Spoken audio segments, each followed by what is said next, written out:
तो जो search bar हम बनाने वाले हैं वो कुछ ऐसा दिखेगा, और यहाँ पे अगर मैं कुछ नाम लिख रहा हूँ तो वो यहाँ पे आपको दिख सकता है। जैसे अगर मैं ए लिख रहा हूँ तो ए से जो भी नाम में ए आ रहा है वो नीचे आ रहा है, और ये स्क्रॉलेबल है। और यहाँ पे अगर मैं पूरा नाम लिखता हूँ तो वो यहाँ पे आ जाता है। तो ये जो सर्च बार है हम लोग रिएक्ट जेएस में बनाने वाले हैं।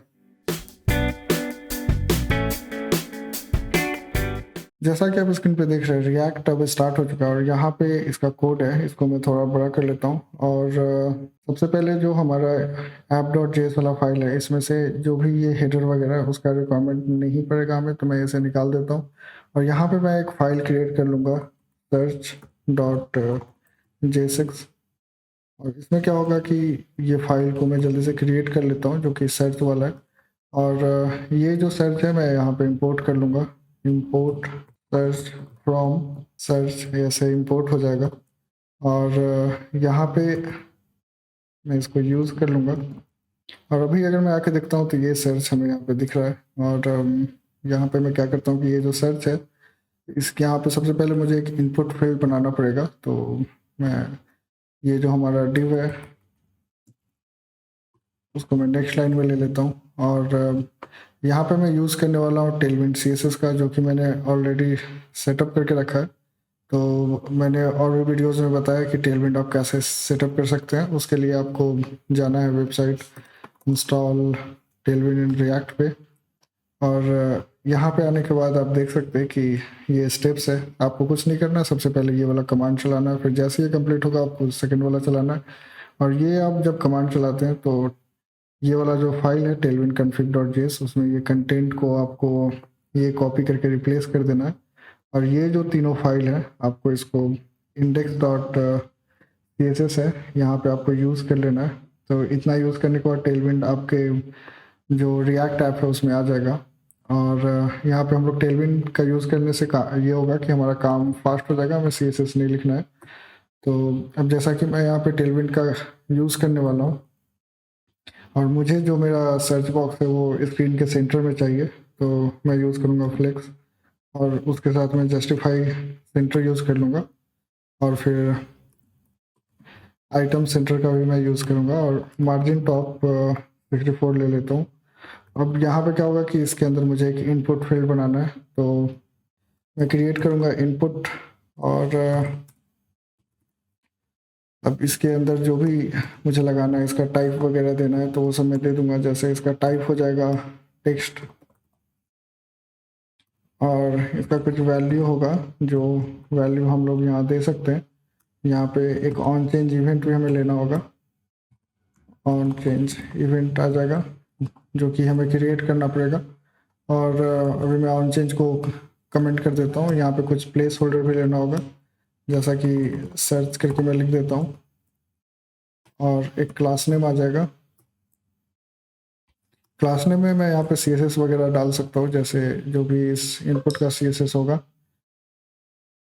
जैसे विथ फुल, इसका मुझे विथ फुल चाहिए। पैडिंग लेफ्ट और राइट 4 चाहिए, पैडिंग अप डाउन मुझे चाहिए। इसका जो कॉर्नर है वो राउंडेड होना चाहिए। इसमें बॉर्डर आना चाहिए, और बॉर्डर का जो कलर है वो मैं ग्रे लेना चाहता हूँ, ग्रे 300। और यहाँ पे जब ये फोकस होगा तो एक आउटलाइन क्रिएट होना चाहिए। मतलब ऐसे तो मुझे यहाँ पे आउटलाइन की ज़रूरत नहीं है, तो मैं आउटलाइन नन लिख दूंगा। और फोकस पे ही मैं इसका बॉर्डर जो है वो ब्लू कर लेता हूँ, बॉर्डर का कलर ब्लू, और वो ले लूँगा मैं 500। अब इतना करने के बाद अगर मैं यहाँ पे आके देखता हूँ अपने, तो ये कुछ ऐसा दिख रहा है। और यहाँ पे जैसा कि मैं इस पर फोकस कर रहा हूँ तो इसका आउटलाइन ब्लू हो रहा है। अब मैं क्या करूँगा कि इसमें कुछ इवेंट्स वगैरह लगाना होगा, तो उससे पहले मैं यूज स्टेट को इंपोर्ट कर लेता हूँ।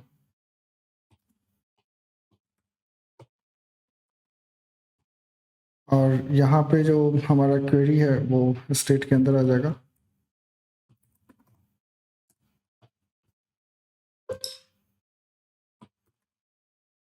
कांस्टेंट क्वेरी, इसको मैं सेट क्वेरी ले लेता हूँ। अब यहाँ पे मुझे एक हैंडल चेंज वगैरह भी चाहिए होगा, तो एक मैं फंक्शन क्रिएट कर लेता हूँ, कांस्टेंट हैंडल चेंज। इसके अंदर हमारा इवेंट पास हो जाएगा और कांस्टेंट जो यूज़र इनपुट है वो event dot target dot value का डेटा को रखेगा, और यही जो वैल्यू है हम लोग सेट क्वेरी में सेट करने वाले हैं। तो मैं यहाँ पे यूज़र इनपुट में सेट कर दूंगा, और ये जो हैंडल चेंज है मैं उसको यहाँ पे लगा देता हूँ। अब क्या होगा कि हमें सजेशंस चाहिए होगा कि अगर हमें किसी भी कोई भी वर्ड एंटर हो रहा है तो उसके जगह पे एक सजेशन चाहिए, तो मैं यहाँ पे एक और फंक्शन क्रिएट करूँगा, कांस्टेंट फिच सजेशंस। इसके अंदर जो इनपुट है वो हमारा पास हो जाएगा, और यहाँ पे मुझे कुछ सजेशंस लेना है, तो सजेशन ये आ जाएगा, ये नाम का सजेशन है। तो इसी एरे से हम लोग अपने सजेशंस को दिखाने वाले हैं। तो आपको जो भी सजेशन लेना है आप इस एरे के अंदर ले सकते हैं, या आप इसको यूज स्टेट की तरह यूज कर सकते हैं, और एपीआई से जो वैल्यू आएगा उसको भी आप सजेशन के अंदर कैच कर सकते हैं। और उसके बाद क्या करना है आपको कि आपको एक फिल्टर सजेशन का वेरिएबल क्रिएट करना है, जो कि मॉक सजेशन पे हम लोग फिल्टर को लगाने वाले हैं। अब यहाँ पे क्या होगा कि यहाँ पे जो सजेशन आ रहा है हमारे पास, वो सजेशन डॉट जो भी सजेशन आ रहा है उसको मैं एरो के अंदर ले लूँगा, फिल्टर लगाना होगा, फिर उसके अंदर हमें सजेशन को लेना होगा, और ये एरो फंक्शन के अंदर आ जाएगा। और इसके अंदर क्या होगा कि जो हमारा सजेशन है, सजेशन डॉट, इसको पहले लोअर केस में मैं कन्वर्ट कर लूँगा टू लोअर केस से, और उसमें मुझे उसका इंडेक्स फाइंड करना होगा, इंडेक्स ऑफ इनपुट, जो कि ऊपर से आ रहा है, और input dot to lower case, इसको भी लोअर केस में कन्वर्ट करना होगा जो इनपुट आ रहा है।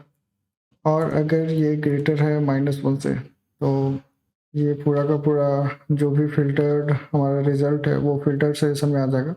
तो यहाँ पे क्या होता है कि जो वैल्यू है अगर -1 से ग्रेटर है मतलब वो एग्जिस्ट करता है, और अगर -1 आता है मतलब उस एरे में जो हमारा इनपुट का वैल्यू वो कंटेन नहीं करता, तब वो -1 आएगा, मतलब -1 से ग्रेटर आएगा, 1 आएगा, 2 आएगा।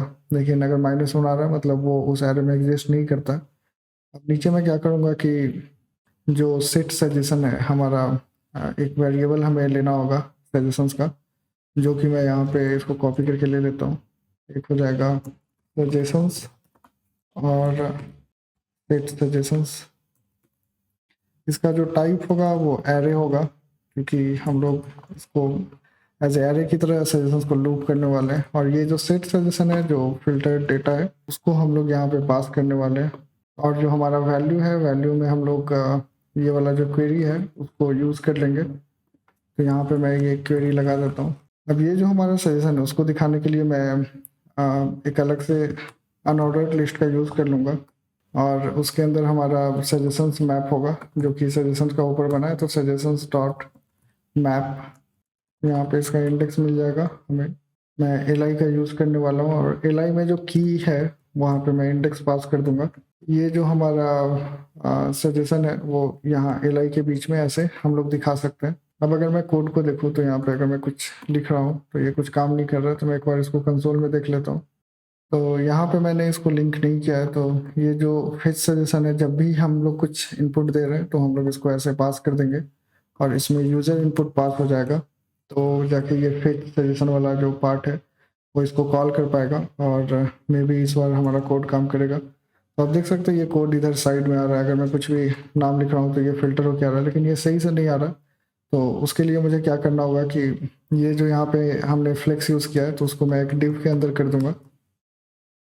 तो ये डेटा एज ए फ्लेक्स की तरह नहीं जाएगा, मतलब साइड बाय साइड नहीं जाके वो एक के नीचे एक आएगा डिव के अंदर डालने से, क्योंकि एक ही एलिमेंट है। और फ्लेक्स क्या करता है कि वो एक दूसरे को साइड बाय साइड रख लेता है। अब यहाँ पे जो हमारा डिव है उसमें वो जो साइड से जगह नहीं छूट रहा है, जैसा कि आप देख रहे हैं यूआई अभी कुछ ऐसा दिख रहा है। तो इसको ठीक करने के लिए मैं यहाँ पे क्लास ले लूँगा, क्लास नेम आ जाएगा विथ फुल और मैक्स विथ LG। अगर मैं इसको यहाँ पे ला के देखता हूँ तो ये कुछ ऐसा दिख रहा है। इसको मैं साइड में ऐसे ओपन कर लेता हूँ ताकि क्लियरली जो भी चेंजेस हैं वो आपको दिख सके।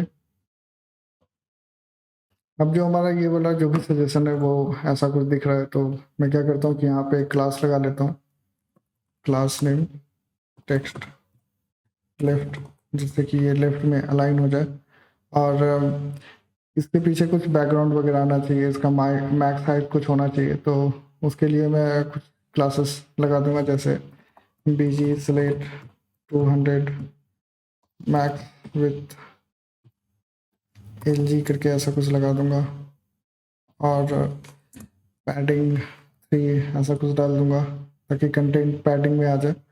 और इसका मैक्स हाइट भी हम लोग सेट कर सकते हैं, मैक्स हाइट 300 में दे देता हूँ, तो इसका हाइट ऊपर तक रहेगा। मैक्स हाइट में 64 ले लूँगा, और ओवरफ्लो को हाइड करने के लिए मैं लिख देता हूँ इसको मैं नीचे कर लेता हूँ ताकि ये क्लियरली दिखे, ओवरफ्लो वाई ऑटो। अब ये कंटेंट इसके अंदर आ रहा है, और अगर मैं इसको क्लियर कर रहा हूँ तो ये अभी भी आ रहा है। मतलब ये अगर यहाँ पे कोई भी टेक्स्ट नहीं है तो ये जो ड्रॉप डाउन है हमारा नहीं दिखना चाहिए। तो उसके लिए मैं यहाँ पे कंडीशन लगा सकता हूँ कि अगर इनपुट है, यहाँ पे मैं ऐसे लगा सकता हूँ इफ इनपुट, तब जाके ये जो कंटेंट है वो दिखेगा। एल्स जो सेट सजेशन वाला पार्ट है वो एम्प्टी, एरे को एम्प्टी कर देगा।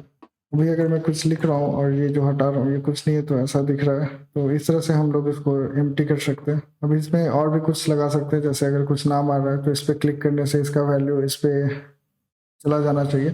तो उसके लिए क्या करना होगा कि उसके लिए हमें जो हमारा एल एलिमेंट है उस पर ऑन क्लिक इवेंट लगाना पड़ेगा। यहाँ पे मैं ऑन क्लिक इवेंट लगा देता हूँ, और इसमें क्या होगा कि जो क्वेरी वाला वैल्यू है, ये जो सेट क्वेरी है उसमें जो हमारा सजेशन है वो चला जाएगा। तो ये जो सजेशन है उसको मैं यहाँ पे यूज़ कर लेता हूँ। अभी अगर मैं कुछ इंटर कर रहा हूँ और उस पर क्लिक कर रहा हूँ तो ये वैल्यू यहाँ पे आ रहा है। तो इस तरह से आप रिएक्ट जेएस में खुद का एक सिंपल सा ड्रॉप डाउन विथ सजेशन या ऑटो कंप्लीट क्रिएट कर सकते हैं। तो अगर आपने वीडियो को यहाँ तक देखा है तो आपका थैंक यू, और इस चैनल को सब्सक्राइब आप कर सकते हैं। अगर अभी तक आपने नहीं किया है तो इसको सब्सक्राइब कर लीजिए।